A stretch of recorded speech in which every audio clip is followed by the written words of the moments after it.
वृषभो विश्वरूप छन्दोभ्यो जमृता सम्बभूव मेन्द्रो मेधया शृणोतु अमृतस्य देवदारुणो भूयाशं शरीरं मे विचर्षणम् कर्णाभ्यां भूरिविश्रुवं ब्रह्मणः कोशोऽसि मेधया पिहितः श्रुतं मे गोपाय। ओम शांति शांति शांति। श्री भगवान परमात्मा श्री नमोहराज जगद्गुरु तुकाराम महाराज शांति ब्रह्म एकनाथ महाराज वादिगुरु श्री शंकराचार्य इत्यादि सब संस्थाओं के अलौकिक अकारण करना इसी कृपा से श्री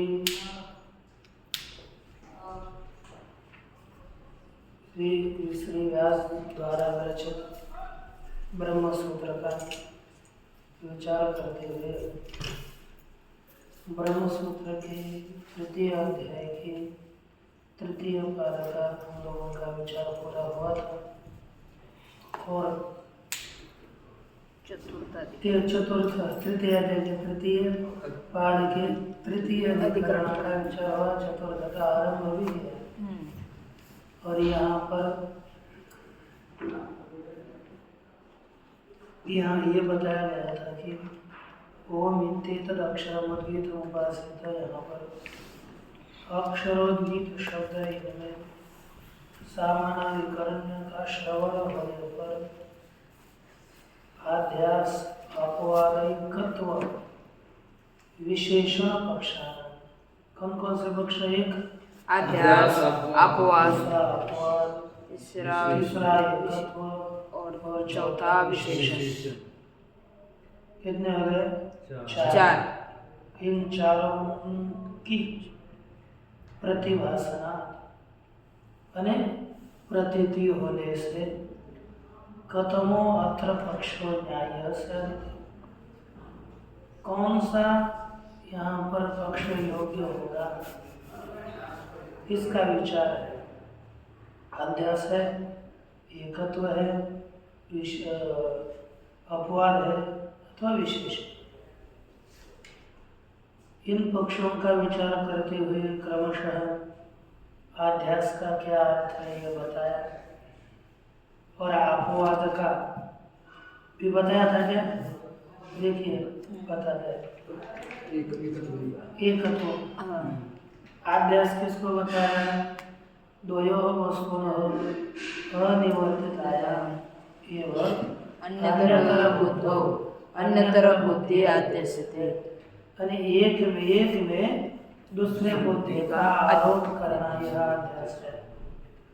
दूसरा अपवाद है कि जिस किसी वस्तु में पूर्व निविष्ट मिथ्या बुद्धि का निश्चय होने पर बाद में होने वाली यथार्थ बुद्धि पूर्व निविष्ट मिथ्या बुद्धि को निवृत्त कराती है,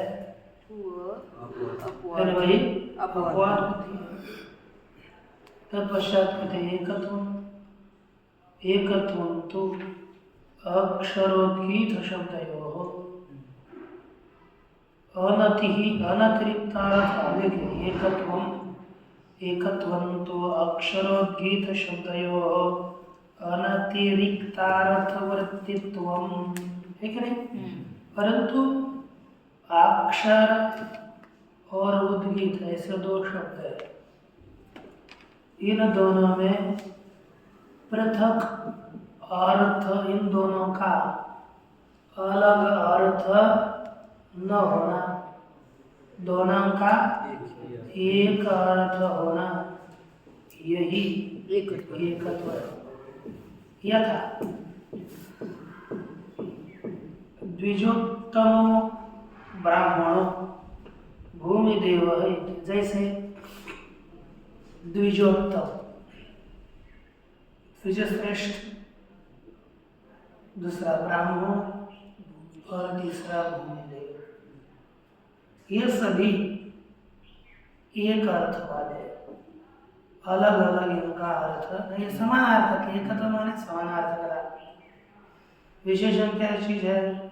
पुनः सर्ववेद व्यापिनः ओम इति एतस्य अक्षरस्य ग्रहण प्रसंग।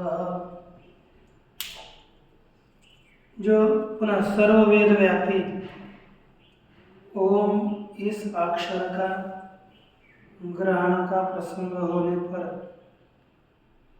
अवोदगात्र विशेष समर्पण, केवल वह ओम उद्गाता विशेष का ही समर्पण करने वाला होगा, तो वहाँ पर विशेषण करते हैं। और ये विशेषण जो समर्पण करता है, जो विशेष एखादा शब्द है, जैसे यथा नीलम यद उत्पलम तदानय, नीला जो कमल उसको लाओ, यहाँ पर नीला यह विशेषण है। ये जैसे अपना है वही एवं यहाँ पे उद्गीत हो यह ओंकार तम उपासित, उद्गीत जो ओंकार उसकी उपासना करो। अब ओंकार तो सामान्य है, लेकिन उद्गीत जो साम भक्ति है, साम भक्ति के अंतर्गत जो पंच भक्तिक साम सप्त भक्तिक साम है, उसके अनंतर एक भक्ति जो ओंकार है उसकी उपासना करो। एवं एतस्मिन् सामानाधिकरण्य वाक्ये विमृश्यमाने एते पक्षाः प्रतिभन्ति। एवं इस प्रकार एतस्मिन् सामानाधिकरण्य वाक्य, इस समान विभक्ति वाले वाक्य में, वाक्य का विमृश्यमाने विचार करने पर एते पक्षाः प्रतिभन्ति, यह पक्ष प्रतीत होते हैं। तत्र अन्यतम निर्धारण कारणाभावात् अनिर्धारण प्राप्तो इदम उच्यते। वहाँ पर अन्यतम निर्धारण, दोनों में से किसी एक के निर्धारण के निश्चय के कारण का अभाव होने पर अब कौन सा करें, कोई निश्चय नहीं हो सकता। ऐसे पूर्व पक्ष की प्राप्ति हुई तो यहाँ पर अध्यास अपवाद एकत्व अथवा विशेषण माने कोई निश्चय प्रमाण हमें नहीं दिख रहा, इसलिए सिद्धांति उत्तर देते हैं व्याप्तेश्च समञ्जसम्, व्याप्तेश्च समञ्जसम्, व्याप्तेश्च समञ्जसम्, व्याप्तेश्च समञ्जसम्। देखो व्याप्ति होने से समंजस है, समंजस है, सभी यहाँ पर इनका समन्वय हो सकता है। अब किनका किनका समन्वय होगा तो यहाँ पर बताएंगे। तो च शब्दो अयम तू शब्द स्थान विशेषी, व्याप्तिष्ठ दिया है ना, तो यहाँ का जो च शब्द है ये तू शब्द के स्थान पर दिया हुआ है, अर्थात तू शब्द अर्थ वाला च शब्द है।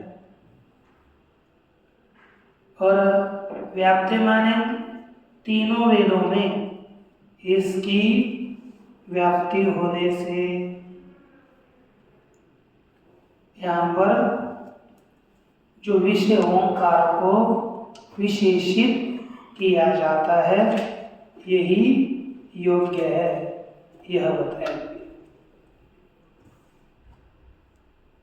च शब्दो अयम, अयम च शब्द, यह च शब्द तू शब्द के स्थान विशेष वाला है। पक्षत्रय व्यावर्तन प्रयोजन, और ये तू शब्द किनके व्यावृत्ति फल वाला है? तीन पक्षों के व्यावृत्ति प्रयोजन वाला है। तद यह त्रयः पक्षाः सावद्याः इति पर्युदस्यन्ते, वे यहाँ पर यह तीन पक्ष सावद्याः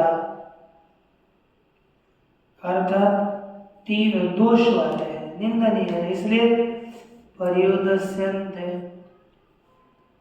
इनका पर्युदास किया जाता है, अर्थात तद भिन्न ऐसा अर्थ किया जाता है, उनको छोड़ते हैं, उन तद भिन्न तद सदृश अन्य पक्ष लिया जाता है। पर्युदास जानते हैं ना? जैसे कि दो प्रकार के नय होते हैं, दो नयों समाख्यात पर्युदास प्रसज्जक, पर्युदास शत्रुग्राही, प्रसज्जस्व निषेधक। पर्युदास शत्रुग्राही है और प्रसज्ज निषेध करने वाला है, किसी और का ग्रहण नहीं करता, नहीं पीना नहीं चाहिए, फिर पानी पिए वो नहीं बताता, ऐसा कोई नहीं, सोरा न पिए, लेकिन न ब्राह्मण यहाँ पर पर्युदास है, तो कहा अब्राह्मण को लाओ, को ब्राह्मण को मत लाओ, ऐसा अर्थ तो नहीं होता। यहाँ पर पर्युदास होने के कारण ब्राह्मण भिन्न को लाओ, वैसे ही यहाँ पर तीनों का पर्युदास है, तीन से भिन्न बचता है चौथा विशेष, विशेष का ही स्वीकार किया जाता है। विशेषण पक्ष को निरवध्य दोषरहिता इति उपादीयते, उसका स्वीकार किया जाता है।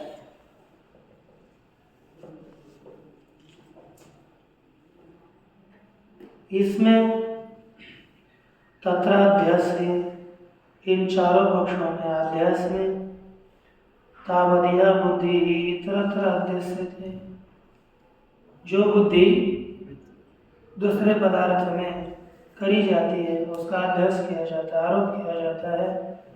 ऐसे विष्णु चालक राम को विष्णु समझा जाता है। तत्शब्दस्य लक्षणावृत्तित्व प्रसिद्धित, उस शब्द में लक्षणावृत्ति की प्रसक्ति होगी, अर्थात शक्ति वृत्ति नहीं होगी, लक्षणावृत्ति मानी जाएगी, ऐसा होगा। तत्फलम च कल्प्यता, और उसके फल की कल्पना होगी। श्रूयते एव ये फलम आपयिता हवै कामानां भवति, इसके फल का श्रवण किया ही जाता है कि एक कामनाओं को, पूर्व पक्ष क्या बोलते देखो ना, अरे तत्फलम च कल्प्यता, यहाँ लक्षणावृत्ति की प्राप्ति होगी और उसके फल की कल्पना होगी, दो होगा कि नहीं? तो पूर्व पक्ष बोलता है अरे बस केवल लक्षणावृत्ति का ही यहाँ पर कल्पना करनी पड़ेगी, अतिरिक्त उसके फल की कल्पना की अपेक्षा नहीं होगी। श्रूयते एव फलम आपयिता हवै कामानां भवति, सभी कामनाओं को प्राप्त कराने वाला होता है। फल तो सुनाई जाता है, कैसे कहेंगे आप फल की कल्पना की जाती है? यदि चेत कल्पित तो पूर्व पक्षी सिद्धांति, उसके बाद श्रूयते से पूर्व पक्षी, तो सिद्धांत बोलते हैं तस्य अन्य फलत्वात्, कामनाओं की प्राप्ति करना यह उसका फल नहीं है। क्या है? आत्यादि दृष्टि फलम ही तन्नवोद्गीताध्यास फलम, कहते हैं कि आत्यादि दृष्टि फलम, प्राप्ति इत्यादि दृष्टि फल होने से तन्न उद्गीताध्यास फलम, वह उद्गीत के अध्यास का फल नहीं है। प्राप्त्यादि दृष्टि का फल वह है, कौन कामनाओं की प्राप्ति होना, वो उद्गीत के अध्यास का फल नहीं है।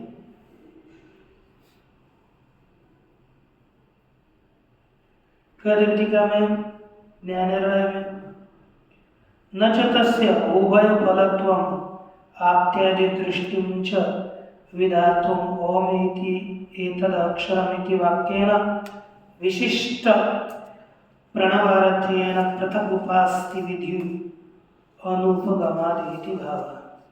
कहते हैं तस्य उभयत्व उभय फलत्वम आप्त्यादि दृष्टि उच्च विधातु, उसमें उभय फलता, दोनों प्रकार की फलता और प्राप्ति इत्यादि की दृष्टि का विधान करने के लिए ओम इति एतद् अक्षरम इस वाक्य के द्वारा जो विशिष्ट प्रणव इस अर्थ वाला है उसके द्वारा पृथक उपास्ति विधि अनुपगमात् अलग उपासना विधि का स्वीकार न होने से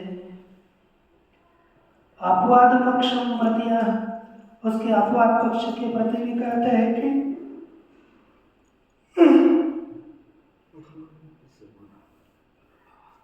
अपवादे समान फलाभाव, अपवाद में तो समान फल का भाव ही है। मिथ्या ज्ञान निवृत्ति ही फलमिति चेत, कहते हैं कि मिथ्या फलाभाव की सिद्धि बताए। मिथ्या पूर्व पक्षी कहता है तुम्हारा मिथ्या ज्ञान निवृत्ति यही फल है, सिद्धांत का कुछ फल ही नहीं है, फल का अभाव है। तो पूर्व पक्षी बोलते हैं महाराज मिथ्या ज्ञान की निवृत्ति यही अपवाद का फल है। सिद्धांत बोलते हैं ना पुरुषार्थोपयोगा नवगमात्, पुरुषार्थ के उपयोग का ज्ञान न होने से वहाँ पर मिथ्या बुद्धि की निवृत्ति करना क्या पुरुषार्थ है? हाँ, कौन सा पुरुषार्थ है? कुछ वस्तु प्राप्त करना। हम बोलेंगे इसने मिथ्या ज्ञान किया, अरे तत्वज्ञानी हो गए जिन्होंने मिथ्या ज्ञान को प्राप्त किया। अरे ये पुरुषार्थ थोड़ा ही है, कुछ प्राप्त करना पुरुषार्थ है। झूठा ज्ञान है आपको निवृत्त होगा, इसमें क्या पुरुषार्थ है? इतना है कि इसको झूठा ज्ञान नहीं रहा, अच्छा ज्ञान होगा, इसको पुरुषार्थ थोड़ा ही होगा। कहते हैं पुरुषार्थ उपयोग आना बाबा। तब अपवाद में वैफल्य दोष बता करके, अपवाद को उनका स्वीकार करके वैफल्य दोष बता करके अंगीकार का त्याग करते उसके न च कदाचित अपि ओंकारात् ओंकार बुद्धिर निवर्तते, कहते इसके यहाँ पर अपवाद मानते ही नहीं, दूसरी जगह पर होगा। ओंकार बुद्धि करने से एक ओंकार बुद्धि से दूसरी ओंकार बुद्धि निवृत्त होती है, ऐसा है क्या? ऐसा नहीं, कभी नहीं होता।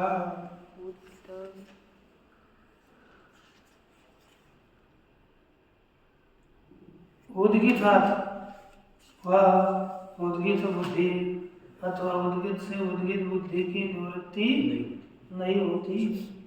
न चीरम वाक्यम वस्तु तत्व प्रतिपादन परम, और यह वाक्य वास्तविक कौन सा वाक्य है? उद्गीता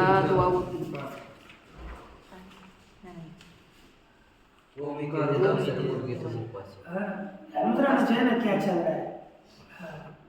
ओम इत्येतद् अक्षरम् उद्गीतम् उपासित, यहाँ पर उद्गीत बुद्धि भी नहीं है। न चेदम वाक्यम वस्तु तत्व प्रतिपादन परम, और यह वाक्य वस्तु के तत्व के प्रतिपादन परक भी नहीं। क्यों? कहते उपासना विधि परत्वात्, यह वाक्य उपासना विधि परक होने से ऐसा वाक्य नहीं है, वस्तु तत्व का प्रतिपादन करने वाला वाक्य नहीं है। फिर ना भी एकत्व पक्ष यहाँ पर भी संगत नहीं होता। निष्प्रयोजन में तदा शब्द द्वयोच्चारण साथ, देखो ओम और उद्गीत दोनों का एक ही अर्थ होगा तो दो शब्दों का उच्चारण व्यर्थ हो जाएगा ना। एक वाक्य में दो शब्दों का समान अर्थ होगा, प्रयोग करना व्यर्थ होगा। क्यों? कहते एक नहीं विवक्षितार्थ समर्पणात्, एक पद के द्वारा ही बताने के लिए इष्ट अर्थ का समर्पण होने से दो शब्दों का प्रयोग करना करते हैं। न च होत्र विषय आध्वर्य विषय व अक्षरे ओंकार शब्दवाच्य उद्गीत शब्द प्रसिद्धि अस्ति। कहते हैं होत्र विषय, होता के विषय में, होत्र के विषय में, अग्निहोत्र के हौत्र हौत्र के विषय, आध्वर्य विषय व अथवा होता के विषय में, आध्वर्य के विषय में, होता का कर्म हौत्र, आध्वर्य का कर्म आध्वर्य, उन दोनों के विषय अक्षरे ओंकार शब्द वाच्य, जो अक्षर ओंकार शब्द का वाच्य है उसमें उद्गीत शब्द की प्रसिद्धि न अस्ति। उद्गीत शब्द की वहां पर प्रसिद्धि नहीं है। ना कि सकलायाम साम्नो, संपूर्ण साम्य भी नहीं है। साम है ना, सकलायाम साम्नो द्वितीयायाम भक्तो, साम के जो दूसरे भक्ति में उद्गीत शब्द वाच्यायाम, जो उद्गीत शब्द क्या वाच्य है, ओंकार शब्द प्रसिद्धि, ठीक है नहीं, उसमें ओंकार शब्द की प्रसिद्धि नहीं है। जो साम की द्वितीय भक्ति उद्गीत है उसमें भी ओंकार शब्द की प्रसिद्धि नहीं है, उसको ओंकार नहीं कहते। ये न अनतिरिक्तार्थता से, जिसके द्वारा अभिन्न अर्थता हो जाएगी, परिशेषा विशेषण पक्ष परिगृह्यते, परिशेषण ऐसे विशेषण पक्ष का स्वीकार किया जाता है। व्याप्ते है सर्ववेद साधारण्यात्, व्याप्ति होने से, सर्ववेद में साधारण्य होने से, सर्वव्याप्त्यक्षरम इह मां प्रसंजी इति अतः उद्गीत शब्देन अक्षरम विशिष्यते। कहते सर्वव्याप्त्यक्षर सिद्ध अक्षरम इह मां प्रसंजी, यहाँ पर सभी व्याप्ति के अक्षर को प्रसक्त न हो जाए, इसलिए उद्गीत शब्द के द्वारा अक्षर को ही विशेषित किया जाता है। उद्गीत माने अक्षर, है कि नहीं?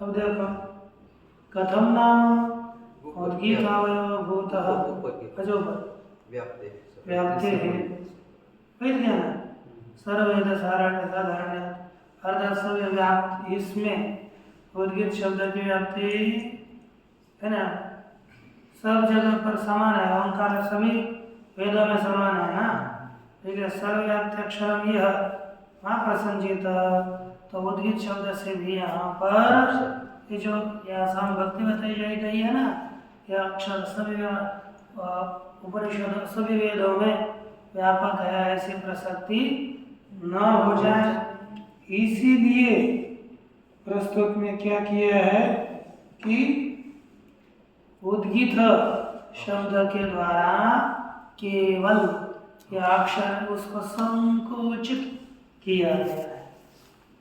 उद्गीत शब्द है ना, अक्षरम विशिष्ट है, उद्गीत शब्द को अक्षर को विशिष्ट किया जाता है। कथम नाम, पूर्व पक्ष हो गया, कथम नाम कैसे, कभी उद्गीत भूत ओंकार गृहीत, केवल उद्गीत का अवयव रूप ओंकार को ही स्वीकार करे, इसलिए यह बताया है। पुनः पूर्व पक्ष बोलता है, अस्मिन् पक्षे समाना लक्षण, इस पक्ष में भी तो समान लक्षण होगी, यहाँ भी तो लक्षण करना पड़ेगा। उद्गीत शब्द से अवयव लक्षणार्थत्व, क्योंकि उद्गीत शब्द उद्गीत के अवयव का, उद्गीत भक्ति का जो अवयव है उसका लक्षण करने वाला होने से, इसलिए समान ही लक्षण हो जाएगी। इसे कहते उत्तर देते उत्तमम सत्यम, कहते ना वही से उत्तम, आपने जो कहा उत्तम सत्यम ये था, आपने यहाँ एवं ये था, यह ऐसा यह सत्य है, आपने कहा लक्षण होगी, फिर लक्षणायाम अपितु सन्निकर्ष प्रकर्षो भवतः एव, लक्षणा में भी सन्निकर्ष दूर ये व्यवहार होता है ना, जो समीप होगा तो उसको मानेंगे, दूर होगा तो छोड़ देंगे। अध्यास पक्षे ही अर्थांतर बुद्धि अर्थांतरे निक्षिप्यते। अध्यास बुद्धि एक पदार्थ में दूसरे पदार्थ में दूसरे पदार्थ का आरोप किया जाता है। इस प्रकार क्या हो गई?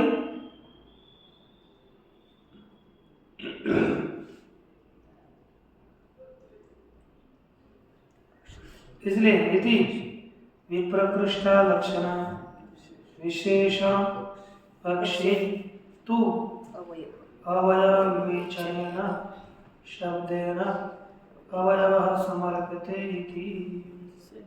है कि नहीं? अवयवी वचने। अच्छा, अवयवी यहाँ पर विप्रकृष्ट लक्षण अध्यास पक्षे अर्थांतर बुद्धि दूसरे पदार्थ में अर्पण किए जाते, इसलिए विप्रकृष्ट लक्षण होगी, वहां पर समीप लक्षण नहीं होगी। परंतु विशेषण पक्ष में अवयवी के कथन के द्वारा है ना, अवयवी वचन शब्द है ना, अवयव का अवयवी के वाचक शब्द के द्वारा अवयवों को समर्पित किया जाता है, इसलिए सन्निकृष्ट लक्षण है। समुदायेषु हि प्रवृत्ता शब्दा अवयवेषु अपि प्रवर्तमाना। समुदाय में प्रवृत्त हुए शब्द अवयवों में भी प्रवृत्त हुए देखे जाते हैं। जैसे पटग्राम, ग्रामादिषु, पटग्राम इत्यादियों में अवयवी में बताए हुए शब्द अवयव में बोलते हैं। अतश्च व्याप्तिर हेतु, इसलिए व्याप्ति रूपी हेतु से ओम इति तदक्षरम, ओम ऐसा यह अक्षर, इसकी इति एतस्य उद्गीतम इत्येतद् विशेषणम, यह इसका उद्गीत है, ऐसा विशेषण है। अर्थात ओम इति एतस्य उद्गीतम इति एतद् विशेषण, ओम इस अक्षर का उद्गीत यह विशेषण है ना। ओम विशेष और उद्गीत विशेषण इति एतद् इति समंजसम एतद् निरवध्यम, यह समंजस भी है और दोष रहित भी है। इस तरह से इस अधिकरण का कथन किया।